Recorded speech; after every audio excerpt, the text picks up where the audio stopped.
ধনিয়া ভাল পোৱা সকলৰ বাবে আজিৰ ভিডিঅ'টো ধনিয়া হ'ব মানে ধুনীয়া হ'ব দেই কাৰণ আজি বনাবলৈ লৈছো মই ধনিয়া চিকেন নেজানো কি বুলি কয় ধনিয়াৰ সৈতে মাংসটো বনাম কাৰণে নিজে নাম দিছিলো ধনিয়া চিকেন পিছে ধনিয়াখিনি মই নিজে কৰা আছিল দেই যোনে যোনে মোৰ আগৰ ভিডিঅ' চাইছে তেওঁলোকে নিশ্চয় গম পায় এইখিনি মই নিজে কৰা পিছে মাংস লৈছো এইকণ এপোৱামান হ'ব দে প্ৰথমে বোলো এইখিনি পিচি লোৱা যাওক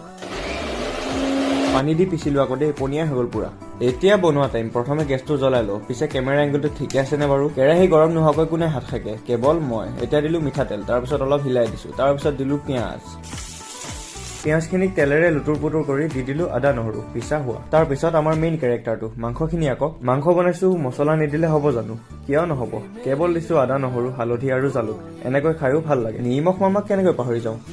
অলপমান ভাজি দিলো কেঁচা জলকীয়া আৰু অলপ ভাজি দিলো পানী হাই হাই বেলেগ ৰান্ধনি বাহ কবিতাই বনি গ'ল কি জানি তাৰপিছত ধনিয়া পিউৰিখিনি দি এবাৰ উতলাই দিলো আৰু আমাৰ মাংস হৈ গ'ল খাই কিন্তু বম বেয়া লাগিলে ধেই এনে কৈছো বাই বাই